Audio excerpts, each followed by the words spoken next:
please subscribe and don't forget to press the bell icon to get notified whenever we upload a new video. Justice Ganguly, appreciate you joining us. What is the way forward now, sir? Because virtually this has been a public no-confidence motion that these 4 judges have presented to us today. What is the way forward for the Supreme Court from here? I think the way forward should be to develop a uniform way of administration of justice through consensus. I think the Honorable Chief Justice of India should invite his 4 brothers and maybe if necessary other judges also to find out way and means of how to administer the court properly. Because the main grievance is over selective assignment of cases. Yes. That should be stopped. There is a very legitimate cause for grievance among the judges. This can be this is a cause of grievance of everybody, the litigants, the general public, everybody, because the cases should be decided properly in a manner which inspires a sense of justice and confidence in the system. But the argument on the other side, sir, the argument on the other side is that the Chief Justice is the master of the roster. But the argument on the other side is that the Chief Justice is the master of the roster, sir. Yes, but you say, you're right, master of the roster is all right, but the master should act in a manner, as I have told you, which promotes a sense of justice and a sense of confidence in the administration of justice. The master of the roster cannot behave in an arbitrary fashion. Nobody, it's a constitutional functioning. It is nobody's personal functioning. It is not somebody's matters of choice and likes and dislikes. It's a question of running the constitution. Right. In a manner where the cases are decided effectively and properly. So there is nothing personal about it. Chief Justice is the first among equals. Yes. He has this power, no doubt, but his power must be exercised in a very transparent manner in such a way that it promotes justice. Sure, but let me ask you, sir, in the context of what we've heard from the 4 judges saying that this is not the first time that they have tried to raise the issue and raise this grievance with the Chief Justice.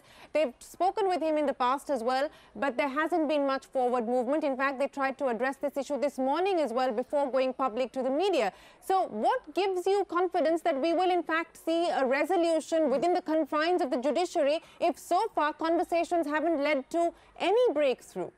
No, you see, the judges, I have heard them saying that this morning itself they went to the Honorable Chief Justice, all 4 of them, requesting him to persuade to a particular point of view. The Chief Justice refused. The Chief Justice sat with them, evolved dialogue, evolved a process of consensus. I am sure all the judges, 4 senior most judges, were not asking the Chief Justice to do something unreasonable. But the Chief Justice must not sit on his own judgment only in these matters. He has to consult and give the benefit of his views with other judges and must share his on the basis of consensus and dialogue. Okay.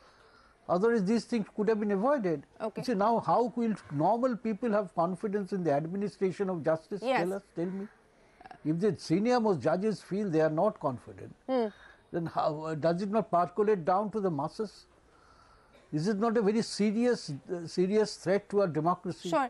Survival of democracy, but democracy cannot survive unless the courts function properly. Yes.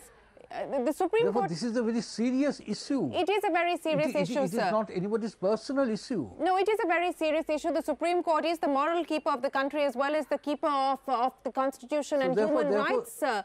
But my question to you is, given the fact that there is clearly today an existential crisis, an existential dilemma facing the Supreme Court in light of the current developments, my question to you is, where do we go from here? And also the question that the larger public will have, given what we've seen transpire today, is there a threat of judicial paralysis? No, what I am telling you is no problem is beyond a solution, especially a problem of this kind. The constitution is there, the judges are there, the courts are there, the institutions are all there. Only some, as they say, the creases have to be ironed out. Some differences among the judges on how to, they should form a committee about assignment of benches, as they have formed a committee about selection of judges. It should not be left to the sole discretion of the Chief Justice.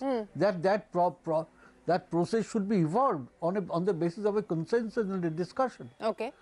As I have told you, this is not an individual issue. Right. This is a matter which concerns vitally affects the functioning of the democratic institution. You're absolutely right, but since we're talking about these issues can be resolved. Yes, since we're talking, cannot be resolved. Since we're talking about resolutions, sir, you know, and so far we haven't officially heard from the government, but we do know that a slew of meetings have taken place, even at the level of the Prime Minister, to try and understand and take stock of the situation. But given where we are today, do you believe that a resolution should be found within the confines of the judiciary, or how do you see the government? What is the role of the government that you see in being able to try and address it? Or is that in fact the problem, part of the problem? The government should address the issue very carefully. It is certainly an issue inside the judiciary itself, but that does not mean that the government can remain totally aloof from the whole thing. The government, I think, how the government would address the issue is for the government to decide, but I would expect the government to look at it with the amount of seriousness it deserves. Government cannot just say it's an internal issue of the judiciary, it doesn't concern us, we are not concerned. No. Government should be concerned, should take a very serious view of it, and should open a dialogue with the Honorable Chief Justice and other judges, and this must sit together and to decide how these issues can be resolved. Wouldn't you admit, sir, that it will be a very fine balancing act for the government, because if they were to intervene directly, there would be questions on whether there was government and executive interference, but you say that there is a need for the government to get involved. No. Why should the government, I don't want the government for any undue interference, but the government must look at this issue, consider the issue with the seriousness it deserves. They must evolve a conscience, they must start a dialogue with the judiciary as to how these issues can be got over, these problems can be got over. This is, as I have told you, the Supreme Court is too precious an institution, too important an institution in the functioning of the whole country. It can't be ignored, these problems can't be ignored. That's how I look at it. Do you believe, sir, that this has caused irreparable damage to the credibility, to the institution itself? No, well, nothing to do with credibility. The judges are all, we have respect for the judges, we have all respect and full confidence in the judges. But these problems can be got over. It's not such problems which are unsurmountable. This can be got over, this can be, with proper approach, with proper dialogue, it can be resolved and should be resolved. It can be and it should be resolved. The judicial administration in this country cannot come to a grinding halt. Yes, and that is the fear, that's absolutely the fear, that this should not lead to any kind of paralysis. Would that be a fear that you believe is legitimate at this point in time, given where we are? I don't know. I mean, I can't get your question. What is your question? The fact that we might in fact see paralysis in the judiciary on account of what has transpired today. No, nothing has transpired. I mean, what has transpired is something which is about the administration of justice in the Supreme Court itself. What has transpired is something very unfortunate, and this has come to an end. It must come to an end. These positions should not allow to continue for a long time. Right. The impasse must come to an end. The question is how and who will break the impasse. A committee is something that you're suggesting within the judiciary. You're saying that there should be a role for consensus and that the CJI should in fact take his brother judges into confidence. Thanks very much, Justice Ganguly, for joining us here.